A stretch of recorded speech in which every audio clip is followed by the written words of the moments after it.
I didn't really know that I was going to found DEI, but I was writing a grant in 1986 that ultimately created something called the Beals Island Regional Shellfish Hatchery. And that program was designed to produce softshell clam seed for enhancing flats in the local area. And ultimately that project, or that program, grew through the years and became the Down East Institute. There was a lot of production of softshell clams and a lot of applied research along the way.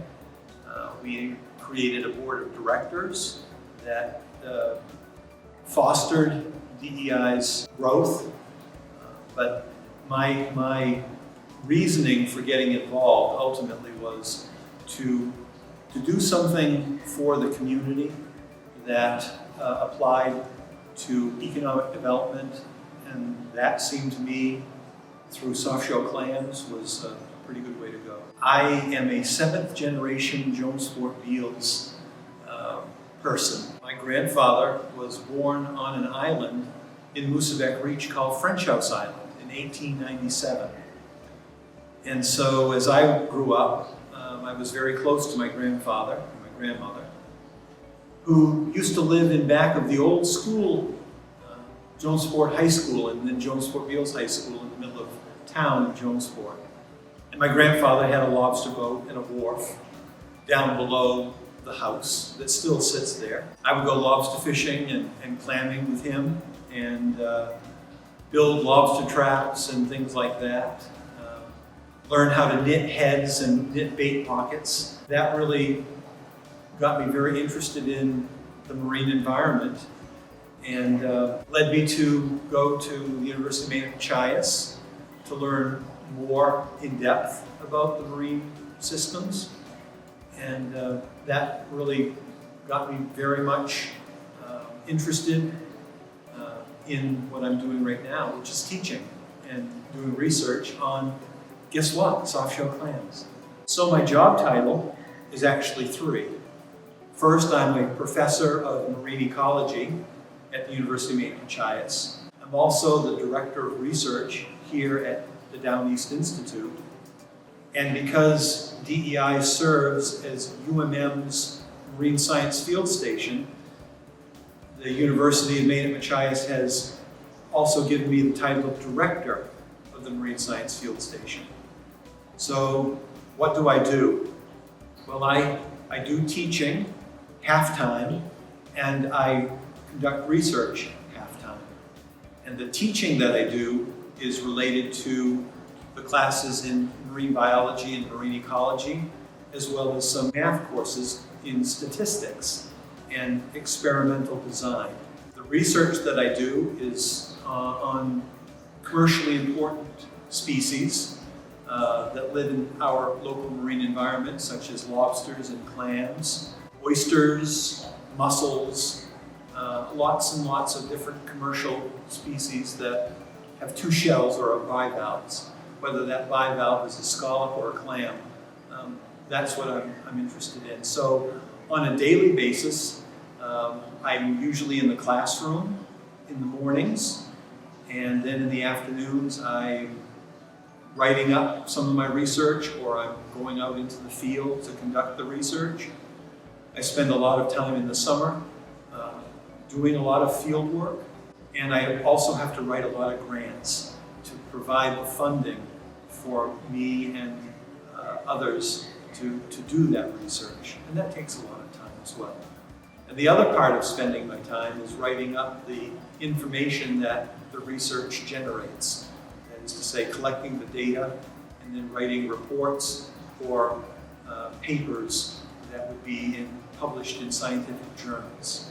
So first I went 4 years to Jonesport Beals High School, and then I graduated and went to the University of Maine at Machias, where I got a degree in biology. And the classes that I took there were everything from English and some business courses to math like calculus and statistics, to biology courses in things like genetics, invertebrate zoology, community ecology, marine ecology. I took a lot of history courses at UMM. They didn't have a minor at the time. The number of courses that I took in history would have qualified me for a minor in history today. So I took a variety of different courses at UMM that required math and writing. I took courses in computer programming, and that helped me with my math. So I guess those were most of the classes that I took. The project that I'm currently working on is actually a research project that I was assisted by Sarah Randall to help write the grant proposal for. But we've created a network of communities all up and down the coast, all the way from Wells, which is down near the New Hampshire border, to Sevillac, which is near Eastport, near the Canadian border. And what we're doing in nine different communities between Sevillac and Wells is looking at how soft-shell clams swim around in the water column and then sink to the bottom and become small juvenile clams. And when they sink to the bottom, we're interested in how well they survive and how well they grow. And what we've been finding is that depends an awful lot on the number of predators and the types of predators that they encounter on their way to becoming a commercial-sized clam. The favorite part of my job is my job. I love to teach, and I love to do research. And so I get a chance to teach students things that are very exciting to me, like marine ecology and marine biology. My research really helps me in my teaching. I can bring the things that are really interesting to me into the classroom and share that with my students. So teaching is a big part of what I do, and I love it. But I also like to get out and conduct research, walking on mud flats and collecting mud samples and then taking core samples and bringing them back and washing them and finding out what was living in the mud. And I set up field experiments where I can put 10 soft-shell clams or 100 soft-shell clams or 1,000 soft-shell clams and see how well they grow and survive and how they affect other organisms that are out there. I get to share those results with my students, with clammers, with the shellfish biologist at the Department of Marine Resources.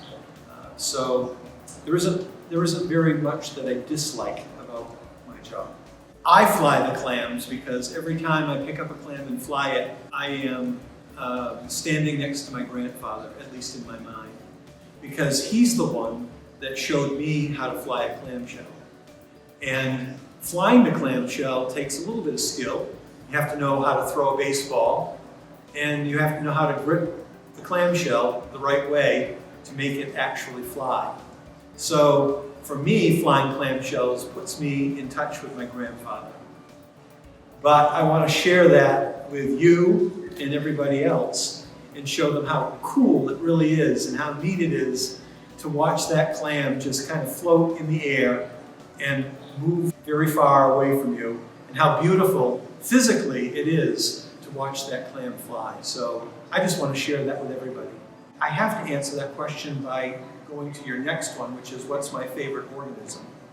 And so my favorite organism is soft-shell clams. What I really want to do is to learn more about soft-shell clams. I have devoted almost 30 years of my life to learning about soft-shell clams, and I know some things about clams, but I also know that there's an awful lot more to learn. And so that's my goal, is to continue to work on mudflats and continue to conduct research and field experiments to learn more about how they grow and how fast they grow and how well they survive and what organisms keep them from surviving, that is to say, they're predators. And now I'm learning about the chemistry of mudflats and how that influences how well clams grow and survive.